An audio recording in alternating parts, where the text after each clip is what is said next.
ఆ మాధవపట్నం అని ఊరు ఉంది.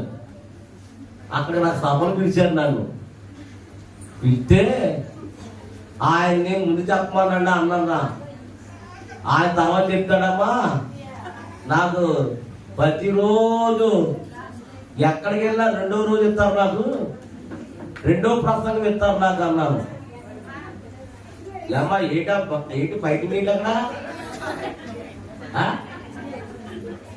అసలు కూర్చోలేకపోతారేంటో నాయన. కుర్చీలు వేసుకోండి అమ్మా. అమ్మా ఏంటి ట్రాన్స్ఫార్మర్ ఇక్కడ? ఏమ్మా ట్రాన్స్ఫార్మర్ ఇక్కడ?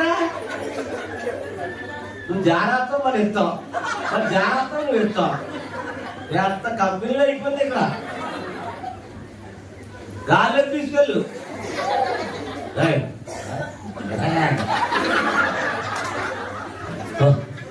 స్తోత్రం నాయన.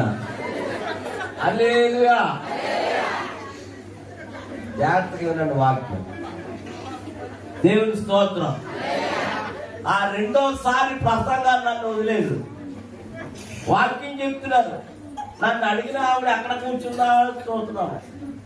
సరిగా వెనకాల కూర్చుని ఆ పళ్ళు బయటెట్టేసి ఆవిడ ముందు ఎవరున్నారు తెలుసా?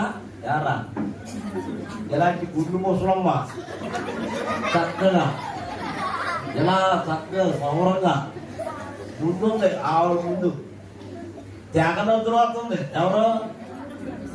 ఎవరో ఆ వెనకాలంలో ఆవిడ నన్ను అడిగి అడిగి అడిగి అడిగి అడిగి అడిగి అడిగి అడిగి అడిగి అడిగి పడుకుంది. ఈ కునుపాట్లు ఎక్కువైపోయి ఆవిడ మీద ఏం చేస్తుంది? ఆగనా ఓగనా ఆగనా ఓగనా. ఇక కునుపాట్లు ఎక్కువైపోయి దబే పడిపోయి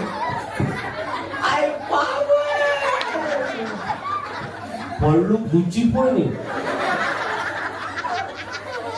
దేని మీదకి?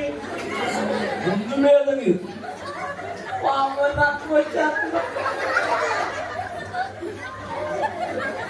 వాళ్ళందరూ మీటింగ్ మానేసి ఈ దగ్గరికి వచ్చారు. ఏంటమ్మా అంటే అవి బాబు దిక్కుబడి పళ్ళు నా మీద పడిపోయాను. స్తోత్రం చెప్పండి గట్టిగా. అమ్మా దయచేసి వినండి. ఒక కంటే మందు ఉంది కానీ అమ్మా మనిషి కడితే మందు లేదు. అమ్మాయి చాలా మంది జబ్బనుకుంటే కట్టేస్తారు. కట్టేసుకుంటున్నారు. కలుసుకోకండి, జబ్బనుకోండి. దేవుని స్తోత్రం చెప్పండి గట్టిగా. కలుసుకున్నారా? ఏం లేదు. ఎలా ఆశిపం మా వేసుకుపోతున్నా.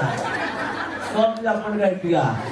అదేలుగా కష్టకాలమందు పాట పాడతావే రా.